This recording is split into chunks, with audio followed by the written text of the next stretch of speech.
अस्सलाम वालेकुम। My name is Mohammad Tayyab और आज हम डिस्कस करेंगे फाइनेंस एक्ट 2020 के हवाले से। इससे पहले कि हम डिस्कशन स्टार्ट करें, let me introduce myself. My name is Mohammad Tayyab. I am chartered accountant in practice, partner at Agha Salam Tayyab Saad and co chartered accountants. I am member of Institute of Chartered Accountants of Pakistan, member of IFFA, member of Karachi Branch Committee of IFFA, President of CA Toastmasters Club Karachi। आज की जो हमारी discussion है उसमें मैं अकेला नहीं, मेरे साथ एक गेस्ट स्पीकर भी है, सो उसका भी तारुफ करवाते चलें। He is also chartered accountant in practice, member of Institute of Chartered Accountants of Pakistan, member of IFFA, member of Faisalabad Branch Committee of IFFA, and partner of Agha Salam Tayyab Saad and Co Chartered Accountants. So, Abdul Salam, अस्सलाम वालेकुम, कैसे हैं आप? खैरियत से हैं? वालेकुम अस्सलाम, आई एम फाइन। बहुत शुक्रिया तैयब भाई, आपने मुझे मदऊ किया, बहुत शुक्रिया। तो अब्दुल सलाम, आज की जो हमारी डिस्कशन है वो फाइनेंस एक्ट के हवाले से है। जैसा कि आपको मालूम है कि पीटीआई की गवर्नमेंट ने इस साल सेकंड बजट जो अभी 12 जून को उसकी अनाउंसमेंट हुई है, तो उस बजट के हवाले से आप क्या कहेंगे? जी बिल्कुल तैयब भाई, जैसे आपने कहा है कि पीटीआई ने अपना दूसरा जो बजट है वो जुम्मा 12 जून को पेश किया है नेशनल असेंबली में, और हमाद नज़र साहब ने ये पेश किया है। और इसमें जो बजट के अंदर है वो हमें जो नज़र आई है चीज़ें वो यही है कि इस बजट में कोई अभी गवर्नमेंट ने कोई नया टैक्स नहीं लगाया है। और उसकी एक बहुत बड़ी रीज़न यही है कि आपको पता है कि जैसे अभी कोविड क्राइसिस जो है वो चल रहा है, कोरोना की वजह से लोग जो है वो बहुत ज़्यादा मुतासर हुए हैं, इकोनॉमीज वर्ल्ड वाइड मुतासर हुई है। पाकिस्तान की इकोनॉमी भी कोई एक्सेप्शन नहीं है, जी। वहाँ पे भी जो है वो एडवर्स उसके इम्पैक्ट किया है। तो गवर्नमेंट ने उस चीज़ को सामने रखते हुए कोई नया टैक्स जो है वो इंट्रोड्यूस नहीं करवाया। इस हवाले से हम कह सकते हैं कि ये बजट जो है वो एक टैक्स न्यूट्रल बजट है, जिसके अंदर गवर्नमेंट ने कोई नया टैक्स लगाने की कोशिश नहीं की। लेकिन अगर अशारिये देखे जाएं, जैसे सबसे इम्पोर्टेंट अशारिया होता है बजट के अंदर, वो जीडीपी का है। तो जीडीपी जो है वो इकोनॉमिक सर्वे ऑफ पाकिस्तान जो एक दिन पहले बजट से इशू होता है, उसके मुताबिक पाकिस्तान की नेगेटिव ग्रोथ हुई है 2020 जो भी क्लोज हो रहा है, और आगे जो प्रोजेक्ट की गई है वो भी पॉजिटिव है, लेकिन वो बहुत मामूली सी है, 1 से 2%, जो कि माहिरीन के नज़दीक बड़ी मुश्किल है कि पाकिस्तान इसको अचीव कर सके। अच्छा, अभी आपने जैसे बोला कि कोई न्यू टैक्स इंट्रोड्यूस नहीं हुआ, और मगर इसमें देखा जाए तो कुछ प्रोसीजरल चेंजेस आई हैं, लॉ में प्रपोज हुई है। तो उसमें एक सेक्शन, नया सेक्शन जो इंट्रोड्यूस हुआ है, सेक्शन 114A, जिसमें टैक्स प्रोफाइल के हवाले से बोला गया है। तो ये टैक्स प्रोफाइल क्या है और किन किन लोगों को वो टैक्स प्रोफाइल अपडेट करना है? क्या ये सारे लोग हैं जितने भी रजिस्टर्ड हैं सबको टैक्स प्रोफाइल अपडेट करना है, या अब जो न्यू रजिस्ट्रेशन होगी सिर्फ उनको ही टैक्स प्रोफाइल अपडेट करना है? हाँ, इसके बारे में मैं बताता चलूँ, ये एक नई चेंज है, और इसको टैक्स जो कंसल्टेंट्स हैं और जो टैक्स की जहाँ डिस्कशंस होती हैं वहाँ पे भी इसको बड़ा सराहा जा रहा है कि गवर्नमेंट जो है वो टैक्स प्रोफाइल इंट्रोड्यूस कर रही है। क्योंकि आमतौर पे टैक्स जब एनटीएम बन जाता है, लोग अपनी चीज़ें जो हैं वो मुकम्मल एफबीआर में सबमिट नहीं करते, उनकी फाइलें इनकम्प्लीट होती थी। तो उन्होंने जो है ये कंडीशन जो ऑलरेडी रजिस्टर्ड हैं उनके ऊपर भी लगाई है कि उन्होंने इसको कंप्लीट करना है। आई थिंक सितंबर 2020 तक उनको टाइम दिया है कि इसको कंप्लीट करें। और जो नया है जो कह लें कि जो मतलब जो भी रजिस्टर्ड होगा उसके लिए ये एक कंडीशन होगी कि विद इन 90 डेज जो है वो इसको कंप्लीट करें। अच्छा, इसमें जो ये है कि जो 30 सितंबर तक रजिस्टर हो जाएंगे उनके लिए एक डेडलाइन गिवन है कि 31 दिसंबर तक उनको हाँ अपना हाँ, टैक्स प्रोफाइल अपडेट करना होगा। और जो 30 सितंबर के बाद रजिस्टर होंगे तो उनको with in 90 days profile update करना होता है। तो अभी क्योंकि आपके नज़दीक तकरीबन ये 10, कैसी चेंज है, आप इसको कैसे देखते हैं? उसमें ये एक यानी कि बहुत अच्छा चेंज है कि उसमें डॉक्यूमेंटेशन की तरफ हमारी इकोनॉमी जाएगी काफी सारी। जैसे मैं मिसाल दे दूं कि इंडिविजुअल के हवाले से अगर देखा जाए तो कोई भी अपना बैंक अकाउंट डिस्क्लोज नहीं कर रहा होता और एनटीएन बनाते वक्त।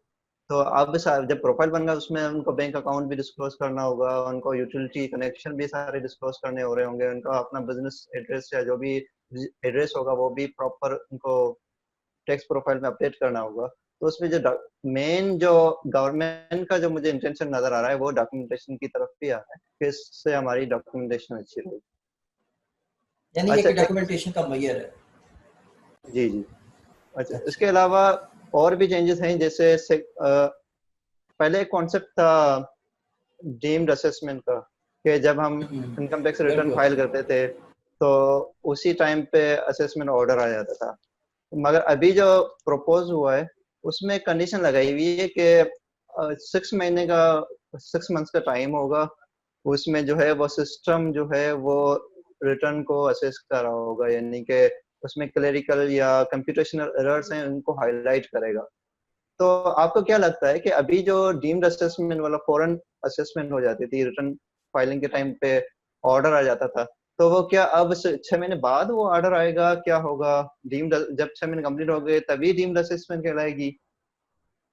अच्छा, इसमें मैं बताता चलूं कि ये जो इनकम टैक्स ऑर्डिनेंस 2001 जब इंट्रोड्यूस हुआ था तो उसका एक कह लें कि सेंट्रल ये थीम था कि self assessment, universal self assessment scheme, कि जैसे ही हम रिटर्न सबमिट करते हैं तो वो असेसमेंट जो है उसको सेल्फ असेसमेंट ऑर्डर इशू हो जाता है, जैसे आपने भी कहा है। लेकिन ये एक बड़ी इस बेसिक जो इनकम टैक्स ऑर्डिनेंस का जो थीम है उसके अंदर ये चेंज की जा रही है, जिसको मैं समझता हूँ कि एक बड़ी बुनियादी चेंज है, सिग्निफिकेंट चेंज है इस बजट के अंदर, कि उस स्कीम को जो जो इसकी सेंट्रल पॉइंट है इस इनकम टैक्स ऑर्डिनेंस का, उसको चेंज किया जा रहा है कि जो भी हम रिटर्न अब सबमिट किया करेंगे वो डीम्ड असेसमेंट जो है वो उस वक्त होगी जब उसके अंदर ये जो अगर कोई क्लेम आपने गलत कर दिया है या कोई कंप्यूटेशनल एरर है तो उसको जो है वो ऑटोमेटिकली सिस्टम देखेगा। अब आर्टिफिशियल इंटेलिजेंस का दौर है तो एफबीआर के पास भी कहीं मुझे लगता है कि आर्टिफिशियल इंटेलिजेंस पहुंच गई है, तो वो उसको चेक करेगा और उसको फिर जो है वो अगर एरर्स वगैरह होंगे तो एक नोटिस देगा टैक्स पेयर को, तो टैक्स पेयर उसको करेक्ट करेगा, तो फिर जाके जो है वो ये सारा, तो मैं समझता हूँ कि इससे दो चीजें जो है वो लामोहल्ला होंगी।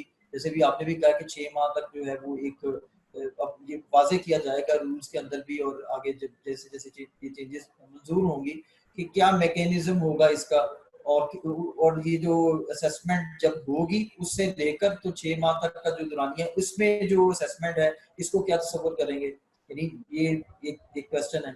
तो उसके बाद फिर जो ये बर्डन एक एफबीआर के ऊपर एक एडिशनल बर्डन डाला जा रहा है और टैक्स पेयर का भी जो कॉन्फिडेंस है वो भी थोड़ा सा शेक होगा। आप एक स्कीम को जो है जो कि बड़े सालों से चलती आ रही है उसको चेंज करने जा रहे हैं, तो डेफिनेटली टैक्स पेयर भी इसको जो है वो उसका कॉन्फिडेंस भी, उसका कॉन्फिडेंस लेवल जो है वो ये नेगेटिव मैं समझता हूँ ये चेंज है, ये कि पॉजिटिव चेंज नहीं है from the point of view of the tax payer. अच्छा अगर एक और चीज उसमें देखी जाए कि अभी एफबीआर का जो एग्जिस्टिंग सिस्टम है उसमें जो एसेट्स की इंफॉर्मेशन है या विथहोल्डिंग टैक्स की इंफॉर्मेशन आ रही होती है वो नॉर्मली अपडेटेड नहीं होती है, जैसे बैंक्स वाले भी टैक्स विथहोल्ड कर लेते हैं तो वो प्रॉपर अपडेटेड विथहोल्डिंग टैक्स वहाँ पे रिफ्लेक्ट नहीं हो रहा होता है। तो ऐसा तो नहीं होगा कि हम कोई विथहोल्डिंग टैक्स यहाँ पे क्लेम कर रहे हैं और एफबीआर का सिस्टम वहाँ पे अपडेटेड नहीं हो और फिर यहाँ पे मिसमैच की वजह से वो सिस्टम हाईलाइट कर दे, तो ऐसा तो नहीं होगा कि टैक्स पेयर्स के लिए और मसाइल आना शुरू हो जाएं? जी, तो ये भाई बिल्कुल जिस तरफ आपने इशारा किया है ये वो चीज़ें हैं जो बीइंग टैक्स कंसल्टेंट हमें फेस होती हैं, और मैं बिल्कुल आपकी बात से एग्री करता हूँ कि ऐसा मुमकिन है कि या और ऐसा हो भी सकता है, और देयर आर मच पॉसिबिलिटीज कि ऐसा हो कि हम असेसमेंट उसको यानी रिटर्न को फाइल करें और सिस्टम जो है वो उसको बैक एंड पे उसको चेक करे उसके अंदर ये एरर्स हों, देयर इज अ पॉसिबिलिटी। अच्छा ये बात भी हो गई। अब आते हैं उसके विथहोल्डिंग की तरफ। सेक्शन 153 जो उसमें विथहोल्डिंग की डेफिनेशन है उसमें भी थोड़ा बहुत चेंज किया हुआ है, तो वो चेंज किस हवाले से है और क्या कोई ऐसी चीज है जिसमें पहले लोग विथहोल्डिंग एजेंट की डेफिनेशन में आ रहे थे अब वो वहां से आउट हो जाएंगे जिससे जी उनकी रेस्पॉन्सिबिलिटी बिल्कुल, थोड़ी कम हो जाएगी?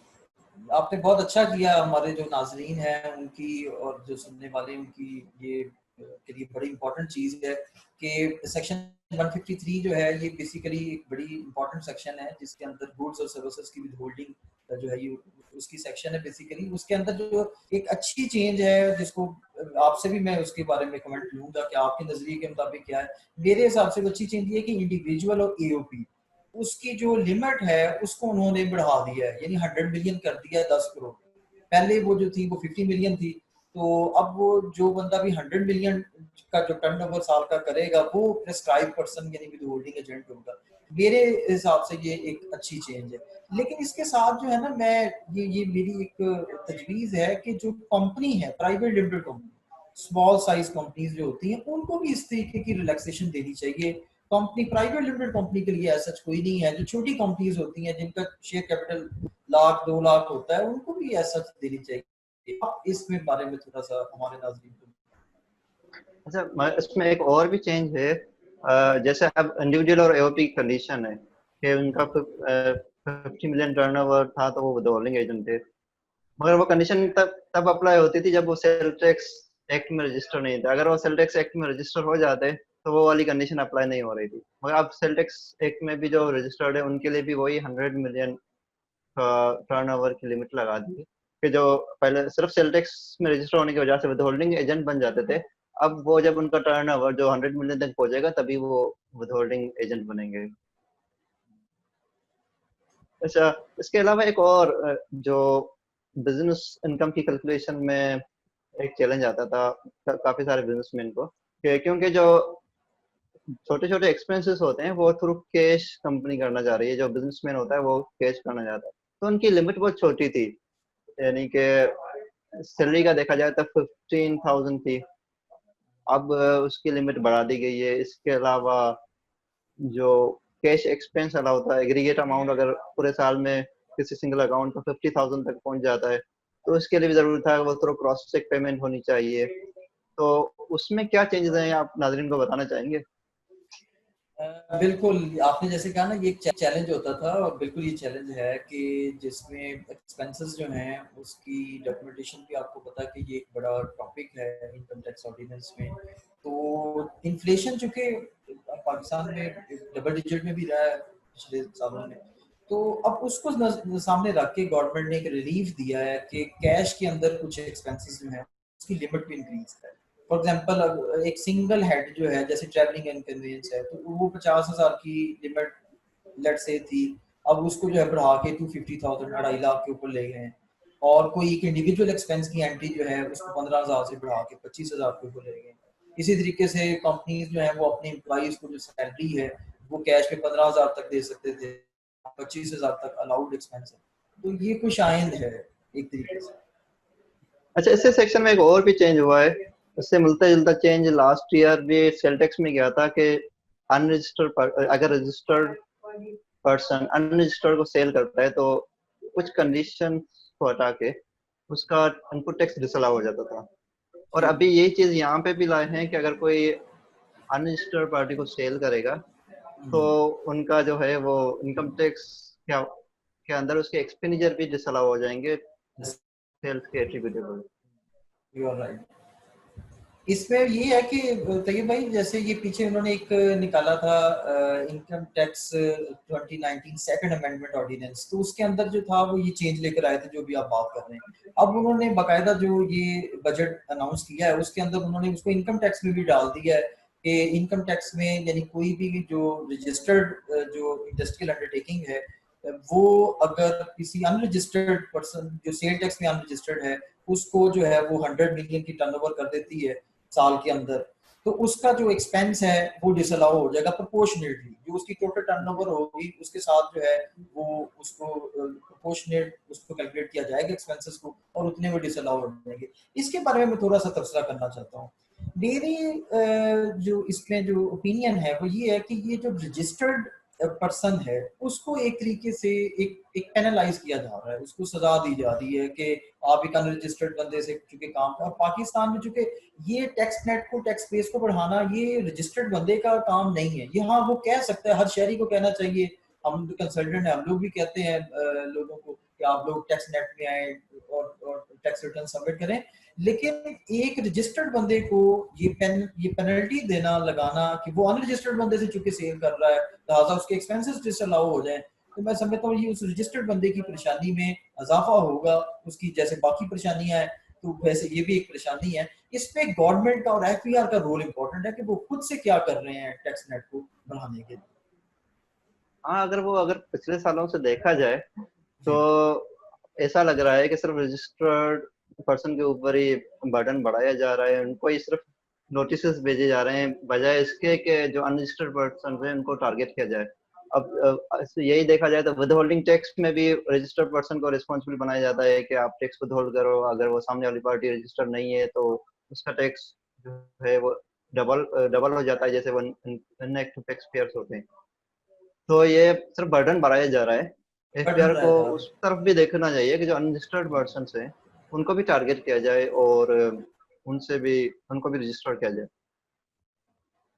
अच्छा, एक बिल्कुल। और चीज कुछ दिनों से देखने में आ रही है, जब से ये कोविड-19 का लॉकडाउन वगैरह स्टार्ट हुआ था, तो गवर्नमेंट का फोकस जो है वो कंस्ट्रक्शन सेक्टर की तरफ ज्यादा चला गया था, और उसमें कुछ अमेंडमेंट भी आई थी, ऑर्डिनेंस पास हुआ था, और अभी इसको फाइनेंस बिल का पार्ट भी बनाया गया है। उसमें एक जो कैपिटल गेन है उसको कम किया गया है, इसको होल्डिंग पीरियड को भी कम किया गया है। पहले एक 4 साल था और 8 साल था, अब दोनों को 4 साल, यानी कि बिल्डिंग और लैंड का पीरियड जो है ओपन प्लॉट का, दोनों का पीरियड भी 4 साल किया हुआ है, और रेट भी सिग्निफिकेंटली डिक्रीज किया गया है। तो वो क्या रेट है, उसका होल्डिंग पीरियड कितना होगा तो कितना टैक्स लगेगा? असल में जो ये है इमूवेबल प्रॉपर्टी की जो टैक्सेशन है, ये इनकम टैक्स ऑर्डिनेंस में जो है ये एक बड़ा दिलचस्पी वाला सब्जेक्ट रहा है बहुत सारे लोगों के लिए, क्योंकि पाकिस्तान की बहुत ज़्यादा जो ब्लैक मनी है वो इमूवेबल प्रॉपर्टी में थी और अभी भी है। तो कुछ सालों से हम देख रहे हैं कि मूवेबल प्रॉपर्टी के ऊपर हर बजट में और हर जो सप्लीमेंट्री जो जितने भी फाइनेंस एक्ट हैं उनके अंदर जो है वो इमूवेबल प्रॉपर्टी के टैक्स को जरूर उसके साथ छेड़खानी की जाती है। तो इस साल भी जी बिल्कुल जैसे आपने नाज़रीन को बताया कि एक पिछले साल कॉन्सेप्ट लेकर आए थे कि ओपन प्लॉट और कंस्ट्रक्टेड प्रॉपर्टी, ये एक डिस्टिंक्शन पहली मर्तबा इनकम टैक्स ऑर्डिनेंस में की गई थी। तो अब उस डिस्टिंक्शन को जो की गई थी उसका मैं पहले बता देता हूँ कि वो वजह क्या थी। वो इसलिए की गई थी कि जो ओपन प्लॉट है वो दुनिया भर में जो है वो खरीदे जाते हैं बिल्डिंग बनाने के लिए, घर बनाने के लिए, लेकिन पाकिस्तान में उलट हो रहा था। पाकिस्तान में ओपन प्लॉट ट्रेडिंग के लिए हो रहे थे, ओपन प्लॉट ही लोग खरीदते थे, थोड़ी सी कीमत बढ़ती थी फिर सेल कर देते थे। तो जो ये बड़ी अच्छी अमेंडमेंट थी, मैं इसको बड़ा पसंद करता था। इससे जो प्लॉटों के जो अननेसेसरी रेट्स ऊपर गए थे वो रुके थे। थोड़ी सी आपको भी, आप भी कराची में बैठे आपको बड़े अच्छी तरीके से अंदाजा है कि प्रॉपर्टीज के जो रेट हैं वो स्टेबल हुए थे। तो वो इस वजह से भी हुए थे कि एफबीआर ने ये एक बड़ी अच्छी जो थी वो एक अमेंडमेंट इनकम टैक्स लॉ में पास की थी। उस अमेंडमेंट को एक साल से जो बड़ी मुश्किल से गवर्नमेंट ने जो है वो रखा है, और इस मरतबा जो है वो फिर इसको खत्म कर दी है। और खत्म करने का नतीजा अब ये है कि अब कंस्ट्रक्टेड प्रॉपर्टी और जो दूसरी ओपन प्लॉट है वो डिस्टिंक्शन खत्म कर दी है। और जैसे आपने निशानदी किया कि जो पीरियड है होल्डिंग का वो कंस्ट्रक्टेड प्रॉपर्टी का जो था वो 4 था, ओपन प्लॉट का 8 साल था, अब वो खत्म करके वो रिड्यूस कर दिया, दोनों का एक कर दिया, 4 साल कर दिया। तो अब वो 4 साल जो है उसके हिसाब से इसी तरीके से कुछ और चेंजेस भी हैं जो कि इसके अंदर की हैं। जी अच्छा, अगर हम वहाँ पे सेल टैक्स की तरफ अभी देखें तो एक लास्ट ईयर चेंज आया था कि अनरजिस्टर्ड पार्टी को 50,000 या उससे ज्यादा की सेल हो रही है तो सीएनआईसी की कंडीशन, ठीक है, वो उससे सीएनआईसी कलेक्ट किया जाएगा। अब उसमें भी चेंज आ गया है, तो नाज़रीन को बताएं कि वो क्या चेंज आया है। अच्छा, वो चूंकि मैं फैसलाबाद में हूँ बैठा, तो यहाँ पे तो एक बड़ी जियान मार्केट है, सूतर मंडी, वहाँ पे ये एक बड़ा ये उसका एक बड़ा रेलिवेंट सब्जेक्ट है। तो जो मुझे फैसलाबाद से लोग देख रहे हैं उनके लिए मैं बताता चलूँ कि जो 50,000 से बढ़ा के सीएनआईसी की जो कंडीशन है वो अब 1 लाख कर दी गई। तो अगर इसका भी मैं अगर मेरे नज़दीक जो इसका एनालिसिस है वो यही है कि गवर्नमेंट बड़ी एक कुछ हद तक फेल, बड़ी कुछ हद तक नहीं, बड़ी हद तक फेल हुई है, क्योंकि यहाँ पे और आपको भी पता है बड़ी ट्रेड एसोसिएशंस और जितनी भी हमारी चैम्बर्स हैं उन्होंने बहुत ज़्यादा गवर्नमेंट के साथ नेगोशिएशन की, मुज़ाकरात हुए और इसको होल्ड भी किया गया। जब ये लॉ में फर्स्ट टाइम इंट्रोड्यूस हुई थी तो उस टाइम भी ये अगस्त 2020 तक इसकी इम्प्लीमेंटेशन रोक दी गई थी, फिर आगे रोक दी गई थी, 2-3 मरतबा इसको ऐसे किया गया। तो अब तो बाकायदा उन्होंने जो है वो लिमिट ही इंक्रीज कर दी है 50,000 से 1 लाख, और ये आसानी पैदा करने के लिए है। जैसे कोरोना का भी चल रहा है सीन, तो गवर्नमेंट नहीं तंग करना चाहती रिटेलर्स को कि वो CNIC जो है वो अपने कस्टमर से जो है वो चेंज करें। तो अगर एक तरीके से देखा जाए बिजनेस फ्रेंडली है, उनके जो स्थायी हुए ताजर हैं उनके लिए तो ये एक अच्छी चीज है। लेकिन दूसरी सूरत में जो डॉक्यूमेंटेशन का एक गवर्नमेंट का जो ड्रीम है, उस हवाले से ये कुछ आइन नहीं। अब्दुल सलाम, बहुत बहुत शुक्रिया आपका ज्वाइन करने का, क्योंकि आपका भी अब बहुत शुक्रिया। आपसे इंशाल्लाह पर दूसरी मीटिंग भी रखेंगे जिसमें फर्दर जो चीज़ें रिमेनिंग है उसको डिस्कस करेंगे। अभी हम इस प्रोग्राम को यहीं पे ख़त्म करते हैं। तो इंशाल्लाह नाज़रीन, नेक्स्ट वीडियो में फिर हमारी दोबारा मुलाकात होगी।